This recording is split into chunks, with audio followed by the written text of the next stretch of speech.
Dès l'aube, quand la brume légère s'accrochait encore au toit de tôle et que les coqs lançaient leurs premiers cris rauques, la petite maison au mur de terre battue semblait respirer doucement comme un être vivant.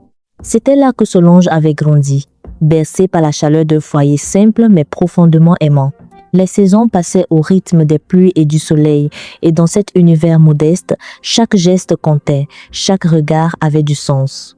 Solange ne connaissait ni l'opulence ni le luxe, mais elle baignait dans une richesse bien plus rare, l'amour sincère, celui qui se donne sans condition et sans calcul. Chaque matin, Joséphine l'asseyait sur un petit tabouret en bois entre ses genoux et prenait le temps de lui tresser les cheveux. Ses doigts étaient patients, précis, presque sacrés. Pendant qu'elle démêlait les mèches, elle fredonnait des chansons anciennes, héritées de sa propre mère, des mélodies chargées de douceur et de promesses. Solange fermait souvent les yeux, savourant ce moment où elle se sentait entièrement protégée. « Ma chérie, tu es ma fille, toujours », murmurait Joséphine en nouant le dernier ruban. Ces mots entraient dans le cœur de l'enfant comme une vérité absolue, indiscutable. Pour Solange, il n'y avait pas d'autre mère, il n'y avait pas de question à se poser. Bertrand, son père, travaillait dur, ses mains étaient calleuses, marquées par des années de labeur, mais son regard s'adoucissait dès qu'il posait les yeux sur ses filles. Le soir, quand il rentrait fatigué, l'odeur du pain chaud et des épices envahissait la maison. Les rires des enfants se mêlaient au crépitement du feu. Les voisins regardaient cette famille avec une pointe d'envie, convaincus qu'une telle harmonie ne pouvait être brisée. Solange grandissait dans cette certitude silencieuse. Le monde pouvait être dur, mais tant que l'amour était là, tout irait bien. À l'école, Solange brillait. Elle apprenait vite, écrivait avec soin et rapportait souvent des prix. Joséphine assistait à chaque cérémonie, applaudissant plus fort que tous les autres parents, les yeux humides de fierté. Le soir, elle parlait à Solange de l'avenir, des études, des chemins encore invisibles mais pleins de promesses. « Tu iras loin, ma fille, tu verras », disait-elle en caressant sa joue. Solange y croyait, sans l'ombre d'un doute. Elle n'avait jamais cherché à comprendre son passé. Pourquoi l'aurait-elle fait? Elle avait une mère, un père, des sœurs, une maison pleine de chaleur. Le reste importait peu. Puis un jour, tout s'effondra. Solange avait 15 ans lorsqu'elle rentra de l'école et aperçut une femme inconnue devant la maison. Grande, sèche, le regard dur comme la pierre. Sa voix tranchait l'air chargé de colère. Bertrand lui faisait face, le visage fermé, les poings serrés. « Je veux prendre de l'argent chez ma fille », lança la femme sans détour. Solange s'arrêta net.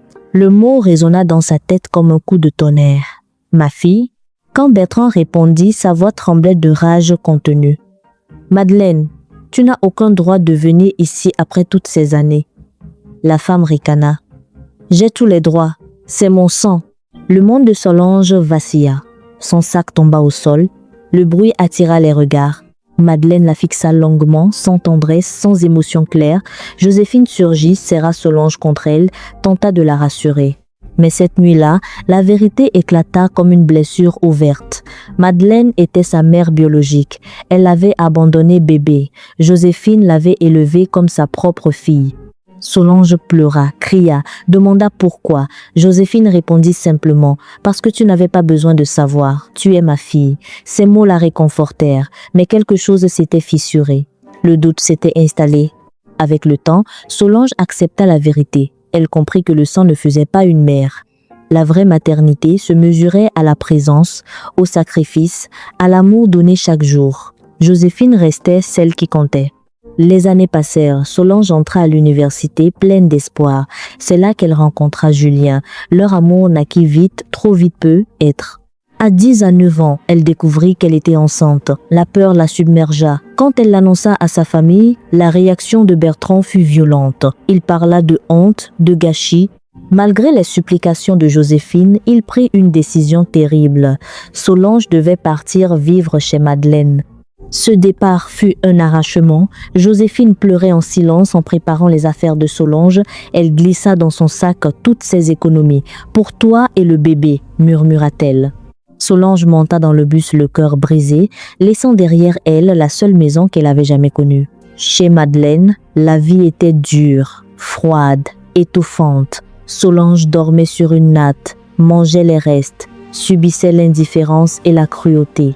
L'argent donné par Joséphine fut confisqué, les consultations prénatales furent refusées, Solange s'affaiblissait tout comme l'enfant qu'elle portait. Quand Edna naquit dans la douleur et la solitude, Solange trouva malgré tout une force nouvelle. Elle serra sa fille contre elle, jurant de la protéger coûte que coûte. Mais Madeleine continuait de tout contrôler, même la nourriture destinée au bébé. Solange dut vendre ses derniers biens pour acheter du lait. Chaque tentative était découverte, punie, parfois par des coups. Les mois passèrent dans la souffrance. Edna était maigre, fragile, mais son sourire donnait à Solange le courage de continuer, jusqu'au jour où, au marché, une voix familière l'appela. Joséphine était là. Elle était venue les chercher. Ce jour-là, l'amour triompha. Malgré les menaces et les cris de Madeleine, Joséphine reprit sa fille. Elles quittèrent cette maison de misère, protégées par une force plus grande que la peur. De retour chez elle, la vie reprit doucement. Edna reprit du poids. Solange retrouva l'espoir. Bertrand demanda pardon. La reconstruction commença. Solange reprit ses études, puis partit à l'étranger, soutenue par Joséphine. Elle réussit brillamment, se maria avec Julien, construisit une vie stable. Des années plus tard, quand Madeleine tenta de revenir, Solange refusa. Elle avait choisi sa vraie famille, celle du cœur. Le temps passa, apaisant les blessures. Solange comprit que la famille ne se définit pas par le sang, mais par l'amour, la présence et le sacrifice. Joséphine, lui, avait appris cela et elle le transmettait désormais à Edna. Dans cette maison pleine de rires, Solange savait qu'elle avait vaincu, elle avait choisi la lumière et cette lumière continuerait de briller génération après génération. Et lorsque le silence tombait enfin sur la maison, quand la nuit enveloppait doucement les murs et que le souffle régulier d'Edna se mêlait au bruit lointain du monde, Solange comprenait une chose essentielle. Tout ce qu'elle avait traversé n'avait pas été vain. La douleur, l'abandon, l'humiliation, la peur, rien de tout cela n'avait réussi à la briser. Au contraire, chaque épreuve avait forgé en elle une force nouvelle, silencieuse mais inébranlable. Elle avait appris que certaines blessures ne guérissent jamais complètement, mais qu'elles cessent de faire mal quand on refuse qu'elles définissent notre avenir. Solange regardait sa fille grandir avec fierté. Edna avançait dans le monde avec la certitude d'être aimée, protégée, désirée. Elle ignorait tout des ténèbres dont elle était issue et c'était là la plus grande victoire de Solange. Briser le cycle. Refuser de transmettre la douleur, choisir l'amour là où on lui avait offert la cruauté. La famille qu'elle avait construite n'était pas parfaite, mais elle était vraie. Elle reposait sur le respect, la présence, la fidélité du cœur. Et dans ce foyer, aucune malédiction n'avait sa place. Car l'amour sincère est une protection plus puissante que toutes les menaces, plus forte que toutes les peurs. Ainsi s'achevait l'histoire de Solange, non pas comme un conte sans cicatrice, mais comme le témoignage vivant qu'on peut naître dans l'ombre et choisir la lumière.